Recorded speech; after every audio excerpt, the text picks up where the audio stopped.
Olá pessoal, tudo bem com você? Passando aqui no canal para mais um momento de Fique com a Palavra. Hoje a palavra está em 1 Reis capítulo 18, o versículo é o de número 29. Trata-se da história do profeta Elias. Profeta Elias versus os profetas de Baal. Então Elias, por um bom tempo, ele diz algo que é o seguinte: segundo a minha palavra, não haverá chuva. E por um período aí, um pouco mais de 3 anos, não teve chuva. Então Elias agora ele sai, ele vai para um ribeiro e dali ele é alimentado pelo corvo, ele vai para Serepta, ali ele é alimentado por uma viúva e por aí vai. Só que em questão, eu quero ler para você no capítulo 18 e o versículo 29 que diz: Depois do meio-dia, eles profetizaram até a hora do sacrifício. Contudo, não aconteceu nada, nenhuma voz de resposta. Ninguém atendeu aquela invocação. Esse versículo aqui é o que eu quero compartilhar com você. Sobre este versículo, embora o capítulo todo tem coisas maravilhosas a serem externadas, mas vamos focar aqui nesse versículo onde está dizendo que os profetas de Baal, segundo Elias, que deu a eles a permissão de invocarem primeiro aos seus deuses, né? Eles tiveram essa oportunidade, tamanha confiança de Elias sobre o que Deus iria realizar ali. Então ele deu a oportunidade para que os profetas ali, os 850 profetas, né, 400 de Baal e 450 de Aserá, começaram a se retalhar, começaram a gritar, começaram a fazer coisas assim que eles tinham como ritual propriamente dito, e como lemos, não obtiveram resposta. Não teve resposta, então Elias agora começa a zombar deles, dizendo: gritem mais alto, quem sabe ele está viajando, quem sabe ele está ocupado, atendendo alguém, dormindo e etc. Elias zombava dele por esses motivos. E eles, quanto mais passava-se o tempo, mais se retalhavam e sangue descia e corria. Então foi uma situação bem terrível ali de se observar. Mas com tudo isso, eles não obtiveram resposta daquele que eles estavam clamando, a saber, Baal, os deuses daquela época que estavam ali prejudicando a intimidade do povo de Deus com o próprio Deus verdadeiro. Então Elias ele faz esse desafio: vamos clamar, vamos buscar e vamos ver qual Deus que responderá com fogo. E o Deus que responder com fogo, esse é o Deus que deve ser adorado e o Deus verdadeiro.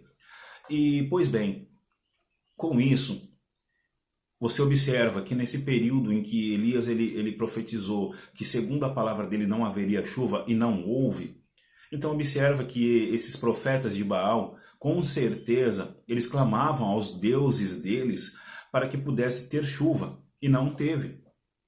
Então com isso Elias fala: já que o Deus de vocês não respondem com chuva, que eles tinham um Deus ali determinado, vários deuses ali, um Deus da chuva, Deus do sol, Deus disso e Deus daquilo, e esse Deus não respondeu, não conseguiu mudar a situação segundo a palavra de Elias, que não haveria chuva. Então Elias agora faz uma nova proposta, e proposta essa agora é o Deus que responder com fogo, haja visto que não responde com água. Então vamos ver qual é o Deus que se apresenta com fogo. Então eu quero lembrar você, lá no livro do Êxodo, na saída do povo de Israel, quem guiava eles à noite pelaquele deserto? Não era uma coluna de fogo? Pois bem, como que Deus se apresentou para Moisés? Numa sarça que não se consumia em meio àquele fogo? Então, observe nessa aparição. Então agora, acabado a vez desses profetas que profetizavam e clamavam e nada acontecia, e o Deus deles não respondia, Elias agora vai clamar. Ele repara ali o altar que estava quebrado, e depois ele faz algumas coisas ali, trazendo 12 pedras representando as 12 tribos, enfim. Em questão, em suma, observe que agora ele vai dobrar os seus joelhos e vai clamar a Deus, dizendo: Deus, mostra para esse povo que só o Senhor é Deus. Mostra para esse povo que só o Senhor é Deus. E aí Deus responde com fogo lambendo aquele holocausto que Elias havia preparado. Pois bem, observe que eu quero aplicar algo aqui para as nossas vidas, que Esses profetas não obtiveram resposta daquilo que eles estavam clamando. Sabe que se tem os profetas de Baal, tem os profetas do nosso Deus, mostrando para eles que só o Senhor era Deus. E Elias matou todos esses profetas. No livro de Ezequiel, capítulo 37, Deus, ele leva o profeta em espírito no meio de um vale de ossos seco e diz para eles: poderão reviver esses ossos?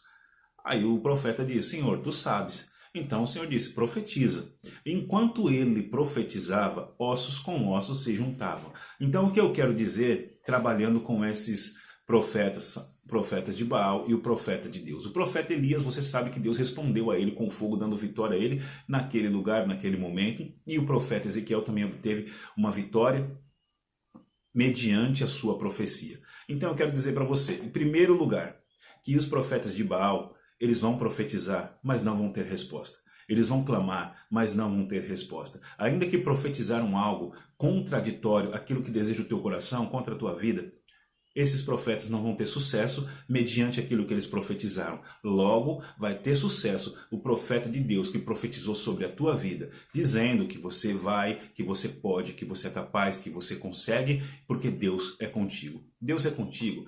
Deus, ele levou o profeta Ezequiel no meio de uma situação totalmente contraditória àquilo que ele estava vendo e observando. Tanto que ele diz: Senhor, tu sabes se esses ossos poderão viver. Às vezes a situação está como aqueles ossos secos. Às vezes a situação está como aquele exército totalmente destruído. Mas uma profecia de um homem de Deus pode mudar muitas coisas.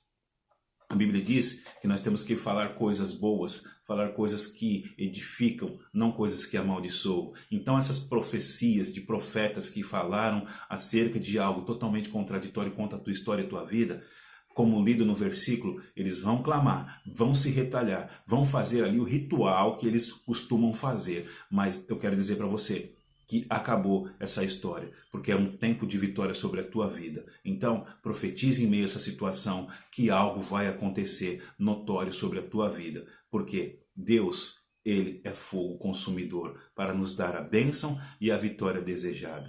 Deus abençoe a tua vida. Se gostou, deixe o seu like, não esqueça, porque isso nos ajuda.